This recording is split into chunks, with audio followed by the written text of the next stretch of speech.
Bab berhubung berjalan di hadapan jenazah.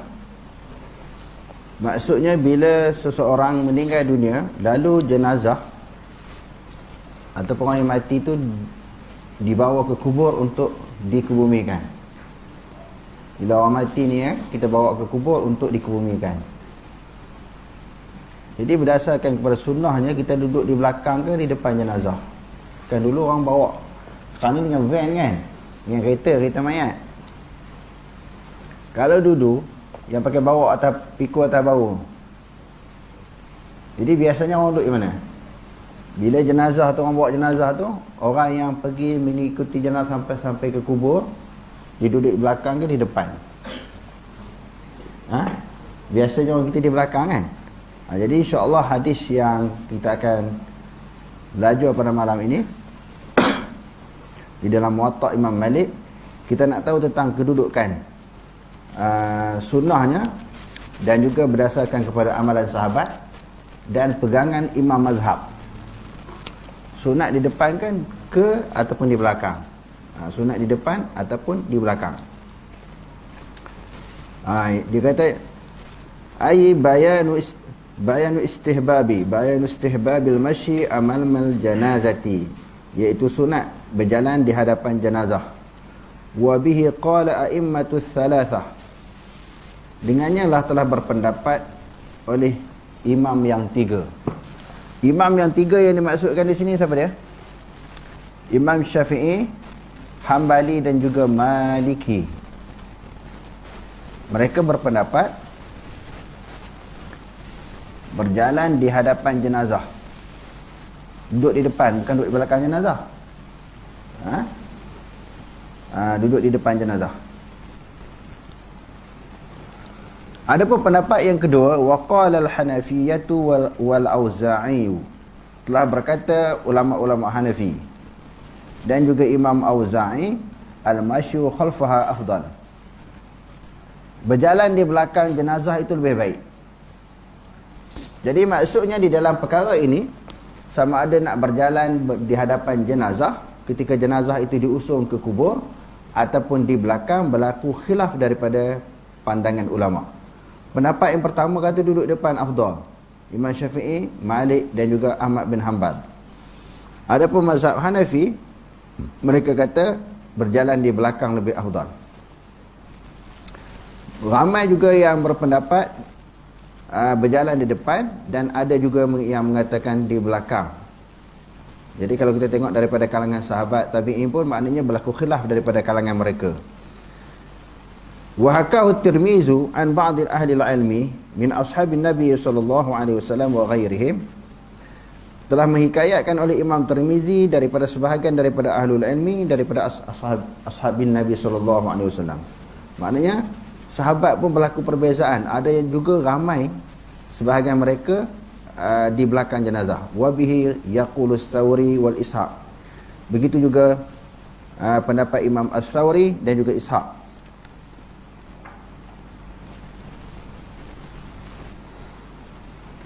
Qala Aini, telah berkata Alamah Aini, wa ilaihi dhahaba Ibrahimun Nakhai was-Tsauri wal Auza'i. Ini beberapa ulama yang disenaraikan yang mereka berpendapat berjalan di belakang jenazah itu lebih afdal. Selain daripada beberapa nama ulama yang kita sebutkan tadi, jadi Imam Alamah Aini ini ditambah lagi daripada kalangan tabi'in dan juga tabi'un tabi'in. Wa ilaihi dhahaba Ibrahimun Nakhai was-Tsauri wa Auza'i wa Suwaid bin Ghaflah wa Masrukun wa Abu Qilabata wa Abu Hanifata wa Abu Yusuf wa Muhammad wa Ishaq wa Ahlu Zahir. Mereka ni kata di belakang lebih afdal. Berjalan di belakang jenazah lebih afdal. Wa yurwa dzalika an Ali, diriwayatkan yang demikian itu daripada Ali dan juga Ibnu Mas'ud, Abi Darda, Abil Umamah wa Amr bin al-As radhiyallahu anhum. Ramai daripada kalangan sebahagiannya sahabat tabi'in dan juga tabi'un tabi'in. Tapi kalau dalam kalangan mazhab, jumhur kata di depan itu lebih afdal.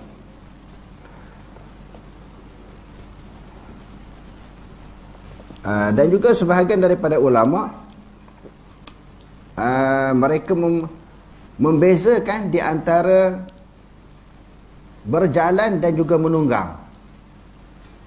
Maknanya kalau orang tu pergi hantar jenazah dengan berjalan kaki, satu hal. Hal yang kedua, dengan dia berkenderaan seperti kuda zaman dulu sekarang, basikal ke, kereta ke, motor ke, dia berkenderaan. Okey, kita tengok sebagai maklumat tambahan yang disebut oleh Maulana Zakaria Al-Kandahlawi. Dia kata apa? Terbahagi kepada 4 pandangan. Ikhtalafa fi ba'd al-ittifaqi ikhtalafu fihi ba'd al-ittifaqi ala jawaz al-mashi amama al-janazah wa khalfaha wa shimaliha wa junubiha ikhtilafan. Okey, setelah mereka berbeza pendapat yang kata sama ada di depan, belakang, kiri ataupun kanan, di sudut afdal pula harus berjalan di hadapan jenazah, di belakang, kita berada di sisi kanan ataupun kiri, itu harus. Tetapi yang afdalnya pendapat yang pertama kata at-takhyiru min duni afdaliyati masyin ala masyin. Pendapat yang pertamanya terpulang, diberi pilihan sama ada di depan ataupun di belakang. Wa huwa qaul ats-Tsauri wa ilahi mailul Bukhari. Ini pendapat Sufyan Ats-Tsauri dan juga kecenderungan yang ada kepada Imam Bukhari. Imam Bukhari kata tak tetap. Boleh belaka. Sebab apa? Daripada kalangan sahabat pun maknanya berbeza pendapat dalam masalah ini. Disebut oleh Imam Fathul Bari, Imam Ibn Hajar Al-Asqalani di dalam Fathul Bari. Pendapat yang kedua, yang afdalnya annal masya amamaha afdal lil mashi, bagi orang yang berjalan, wa khalfaha lir rakib wa huwa mazhabu Ahmad. Pendapat yang kedua pula, pendapat yang pertama tadi terpulang, boleh pilih depan ataupun belakang. Tetapi pendapat yang kedua kata kalau berjalan, maknanya kalau berjalan maka di depan. Maknanya kalau orang tu menghantar jenazah dalam keadaan dia tu berjalan kaki, maka di depan afdal. Tetapi kalau dia berkenderaan, sekarang ni lebih-lebih sekarang ni orang bawa jenazah jarang dah. Orang pikul ke atas bawa sampai ke kubur kan. Kebanyakan melalui van jenazah ataupun kereta jenazah. Jadi pendapat yang kedua yang dikemukakan oleh Imam Ahmad bin Hanbal, dia kata hak bawa kenderaan duduk belakang lebih afdal. Dia mengikuti jenazah itu, dia berada di belah belakang. Dan pendapat yang ketiga, as-salisu mazhabus Syafi'i wa Malikin anna masya amamaha afdal. Imam Malik dan Imam Syafi'i kata berjalan di hadapan jenazah itu lebih afdal. Wa rabi'u mazhabu Abi Hanifah rahimahullahu ta'ala wal Auza'i wa ashabuhuma. Pendapat yang keempat ini pendapat Auza'i sebagaimana yang disebutkan tadi, dan juga Imam Abu Hanifah dan sahabat kepada Auza'i dan juga sahabat-sahabat kepada Abu Hanifah, annal masya khalfaha afdal. Sembahyang dia berjalan di belakang jenazah itu lebih afdal. Okey, kesimpulan daripada penerangan tadi ada 4 pandangan daripada kalangan ulama. 4 pandangan daripada kalangan ulama tentang kedudukan yang mana afdal. Di sudut harus, di depan ataupun belakang harus. Tapi di sudut afdal ni, mengikuti jenazah ini berada di belah belakang ataupun depan, maka terbahagi kepada 4. Okey, terus. Qala Imam Malik, haddatsani Yahya an Malik an Ibn Shihab anna Rasulullah sallallahu alaihi wasallam wa Abu Bakr wa Umar kanu yamshuna amama al-janazah.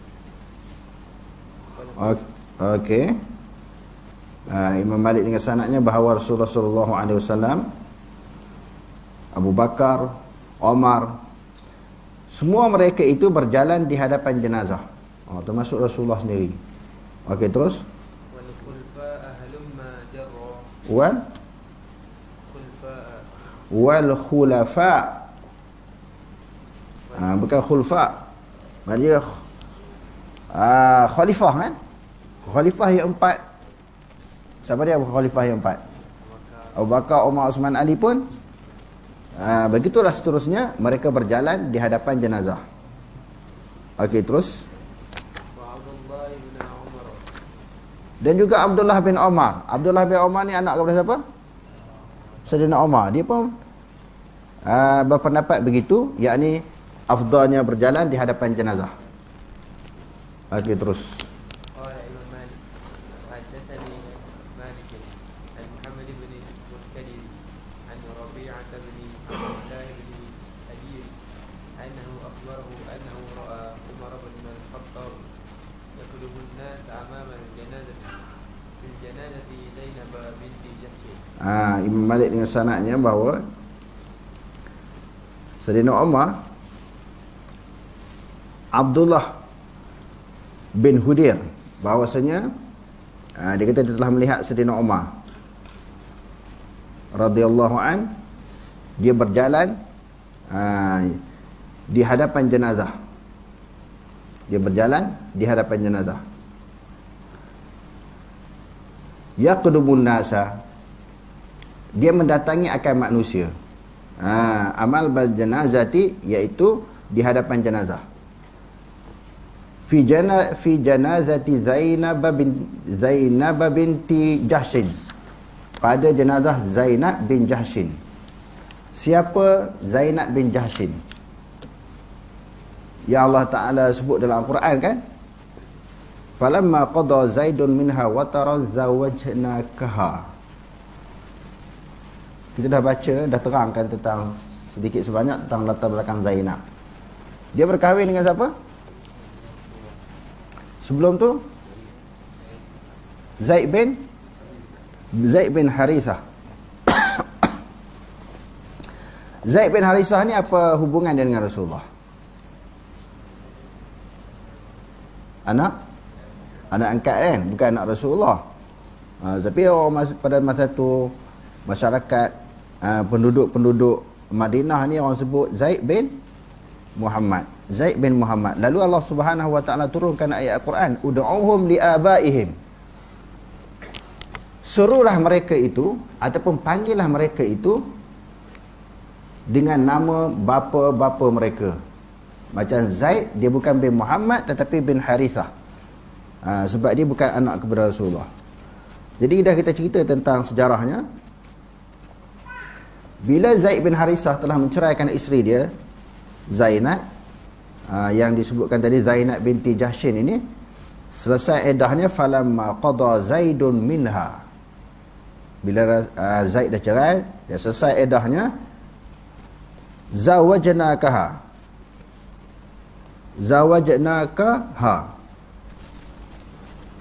telah mengahwini oleh kami akan engkau akannya. Itu maknanya maf'ul, dua maf'ul.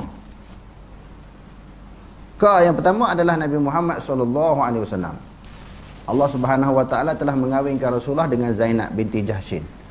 Zawajnaka, kami telah mengahwini oleh kami akan engkau akannya, Zainab. Jadi macam bina taksir ini dia menasabkan dua maf'ul. Bina taksir dia menasabkan dua maf'ul. Maf'ul yang pertama tu ka, kembali kepada Rasulullah sallallahu alaihi wasallam. Maf'ul yang kedua ha, iaitu kembali kepada Zainab binti Jahshin. Jadi Sayyidina Umar bila dia pergi mengiringi jenazah Zainab binti Jahshin ini, dia berjalan di depan ke di belakang? Di hadapan jenazah. Okey, terus. قال إمام مالك وحدثني يحيى عن مالك عن هشام بن عروة قال ما رأيت أبي قط في جنازة إلا أمامها. قال ثم يأتي البقيع فيجلس حتى يمر عليه. Hisham bin Ayah kata, ayah dia, aku tidak pernah melihat ayahku Ayah dia tu Urwah lah, Urwah bin Zubair. Aku tak pernah melihat sekali-kali ayahku ini dia berjalan melainkan di hadapan jenazah. Dia berjalan melainkan di hadapan jenazah, bukan di belakang. Lalu Hisham kata, summa ya'til baqi'. Kubur Ma'la wal Baqi' ni sebahagian daripada kubur yang dikebumikan jenazah para sahabat. Sebahagian daripada kubur yang dikebumikan jenazah para sahabat. Bila dia berjalan di depan, fayajlis, sampai ke kubur dia pun rehatlah, berhenti dia duduk. Sehinggalah mereka lalu di hadapan dia. Jadi nak ceritakan dalam riwayat ini juga bahawa Urwah bin Zubair juga dia berjalan di hadapan jenazah apabila dia mengiringi jenazah sampai ke kubur. Okey, terus.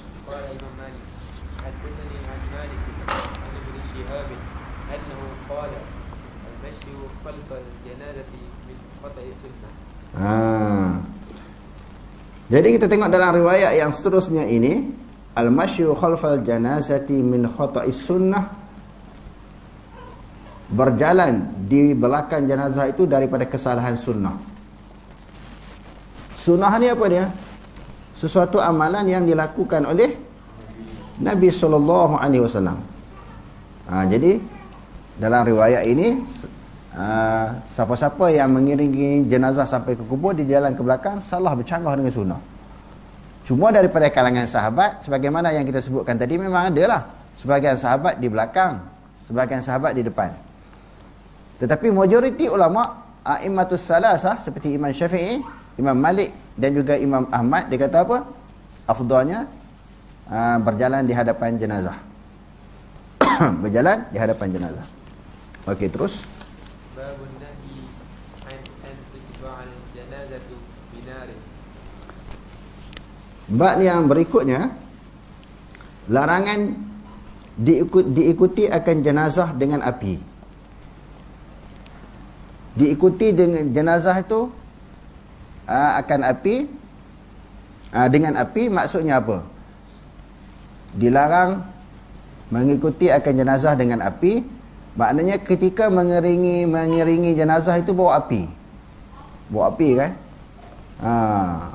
Mereka pasang kepada pelita ke. Dulu orang pasang apa? Yang dulu orang sebelum ada torchlight ni, pasang dekat jambu tu ada kayu buluh. Pelajar-pelajar tak tahu ni. Orang tua-tua tahu apa dia? Obor kan?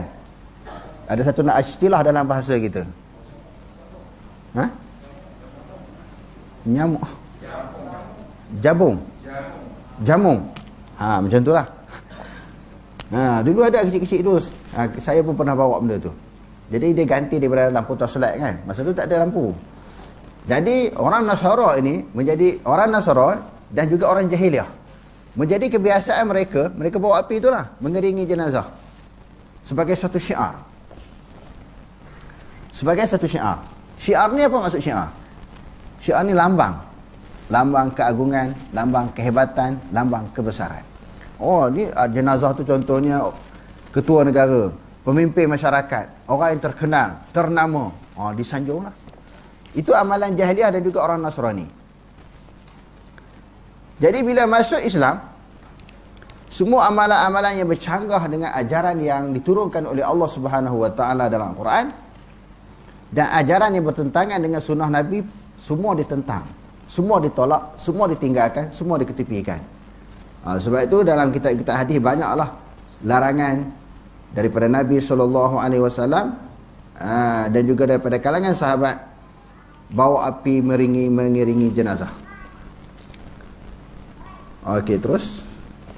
Qala Imam Malik, haddatsani Yahya an Malik an Hisham ibn Qurwata an Asma' binti Abi Bakr annaha qalat li ahliha ajmiru thiyabi idza mittu thumma hanjituni wa la tadurru ala kafani hinatan wa la tattabi'uni. Jadi sebab apa larangan yang kita sebutkan tadi? Kerana ada tasyabuh. Tasyabuh ni apa dia? Menyerupai. dalam agama Islam, sebarang penyerupaan yang dikaitkan dengan mana-mana agama, semua ditolak. Semua tak boleh kita beramal. Dulu kita ada sebut dalam perbahasan ini yang Allah, kita sebut ada ayat-ayat Quran di antaranya yang Allah Ta'ala kata, ya ayyuhallazina amanu la taqulu ra'ina wa qulu zurna wasma'u walil kafirina azabun alim. Sebut ra'ina pun tak boleh. Itu menjadi adat kebiasaan amalan tutur bahasa yang dituturkan oleh orang Yahudi. Itu perkataan. Di sudut amalan lagilah tak boleh. Di sudut amalan akhlak, kalau akidah lagi-lagilah tak boleh. Di sudut syariat pun tak boleh.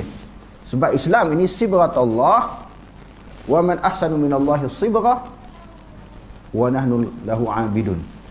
Islam ini adalah suatu acuan, satu celupan daripada Allah.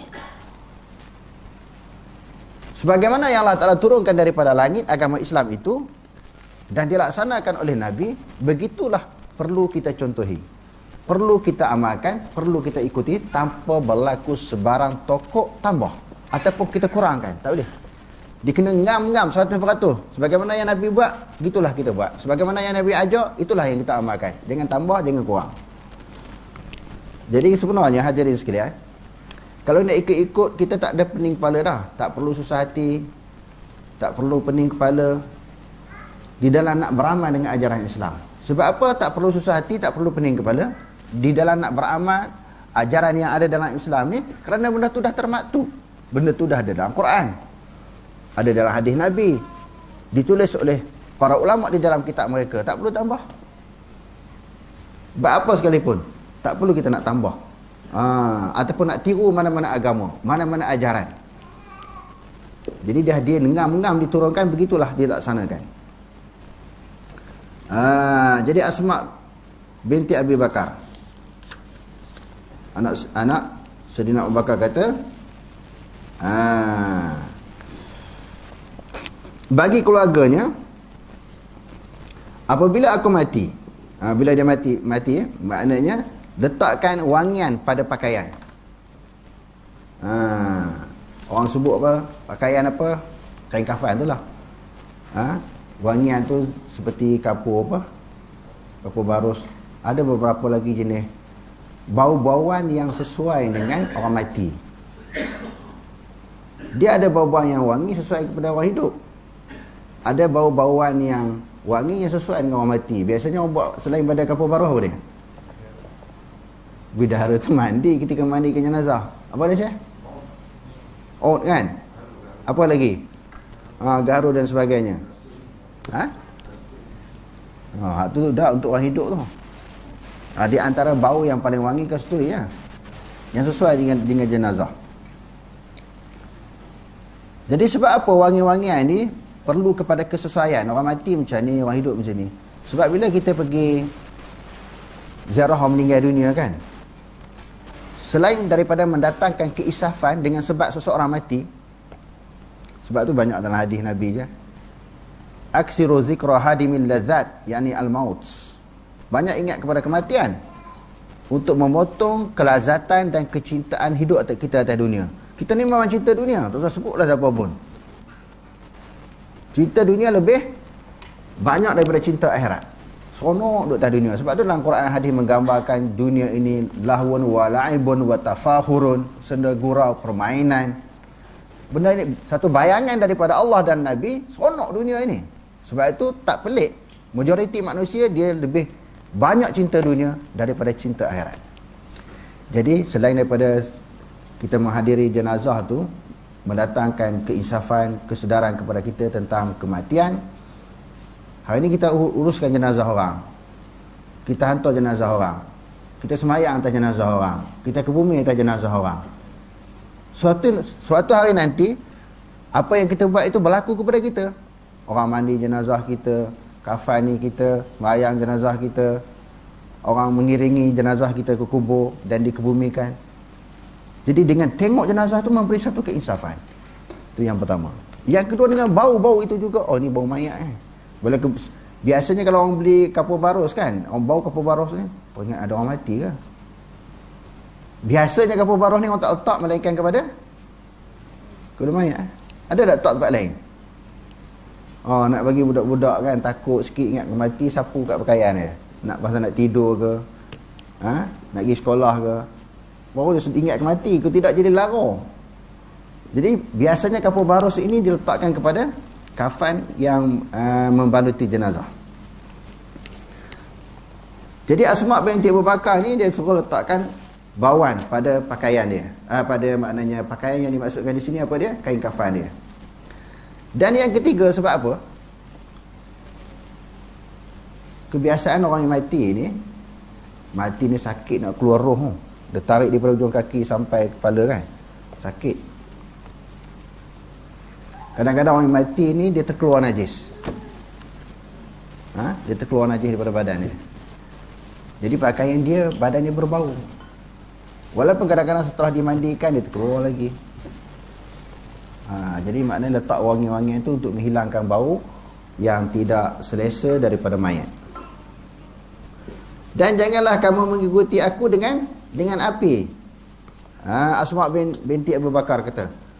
Sebab dia tahu dah pada masa itu, ini amalan orang Nasrani dan juga amalan orang jahiliah. Maka jangan buat macam tu.